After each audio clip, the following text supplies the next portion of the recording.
Hi Friday vlog பார்த்துடலாமா? Friday evening போல் தான் vlog எடுக்கவே ஸ்டார்ட் பண்ணியிருந்தேன். 2 வீக்ஸ் முன்னாடி ரிலையன்ஸ் போயிருந்தோமா, அப்போ ஃப்ரெஞ்ச் ஃப்ரைஸ் இதெல்லாம் வாங்கிட்டு வந்திருந்தேன்.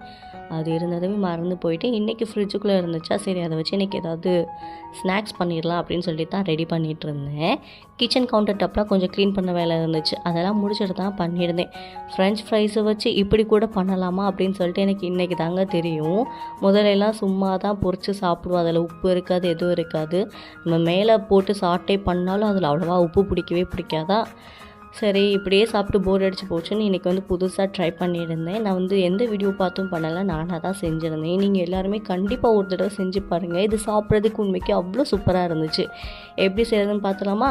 அதுக்கு ஃபஸ்ட்டு நல்லா ஃப்ரெஞ்ச் ஃப்ரைஸை கோல்டன் ப்ரௌனாக பொரித்து தனியாக எடுத்து வச்சுக்கோங்க. இதுக்கு ஒரு சாஸ் ரெடி பண்ண போகிறோம். ஒரு பவுலில் 4 டேபிள் ஸ்பூன் அளவுக்கு கெச்சப் விட்டுட்டு 1 டேபிள் ஸ்பூன் அளவுக்கு பெப்பர் தூள், 1 டேபிள் ஸ்பூன் அளவுக்கு சில்லி பவுடர், கொஞ்சமாக உப்பு சேர்த்துட்டு கொஞ்சம் தண்ணி விட்டு நல்லா கலக்கி வச்சுக்கோங்க. அதாவது கெட்டி எதுவுமே இல்லாமல் கலக்கி தனியாக தூக்கி வச்சுருங்க. இப்போது ஒரு பேனில் 2 கியூப் பட்டர் சேர்த்துட்டு ஆல்ரெடி நம்ம மிக்ஸ் பண்ணி வச்சுக்கணும் அந்த சாஸ், அதையும் சேர்த்து அதோட பச்சை ஸ்மெல் போகிற அளவு குக் பண்ணிக்கோங்க. இது குக்காகி வந்ததுக்கப்புறமா 2 ஸ்லைஸ் சீஸ் நான் சேர்த்துருக்கேன். நீங்கள் மொசரலா சீஸ் கூட சேர்த்துக்கலாம். இன்றைக்கி என்கிட்ட 2 தான் இருந்துச்சு.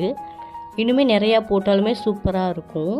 சீஸ் மெல்ட் ஆகி வந்ததுக்கப்புறம் இந்த ஃப்ரைஸை இது கூட சேர்த்து நல்லா பெரட்டி விடுங்க. ஸ்டவ்வை லோ ஃப்ளேம்லேயே வச்சுக்கோங்க. எல்லா சைடும் கோட் ஆகிற அளவுக்கு நல்லா ஃப்ரை பண்ணி விட்டுக்கோங்க.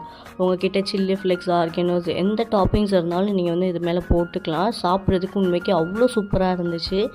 எனக்கு பர்சனலாக ரொம்ப பிடிச்சிச்சு. ரொம்பவே கம்மியாக செஞ்சுட்டேன், பத்தவே இல்லை.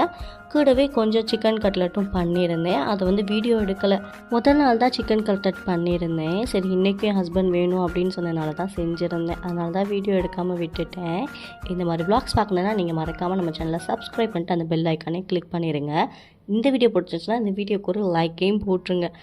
நீங்கள் நம்ம சேனலை இப்போ தான் ஃபர்ஸ்ட் டைம் பார்க்குறீங்கன்னா ப்ளீஸ் மறக்காமல் சப்ஸ்கிரைப் பண்ணி எனக்கு சப்போர்ட் பண்ணுங்கள் மக்களே. நீங்கள் கொடுக்குற ஒவ்வொரு லவ் அண்ட் சப்போர்ட் தான் நான் அதுக்கு அடுத்து வீடியோ போடுறதுக்கு எனக்கு ரொம்பவே மோட்டிவாக இருக்கும். உங்களுக்கு எந்த மாதிரி ரெசிபிஸ் வேணுன்றதையும் மறக்காமல் என் கூட ஷேர் பண்ணிக்கோங்க. நான் கண்டிப்பாக செஞ்சு போகிறேன். இன்னொரு சூப்பரான vlogல பார்க்குறேன். அது வரைக்கும் பாய்.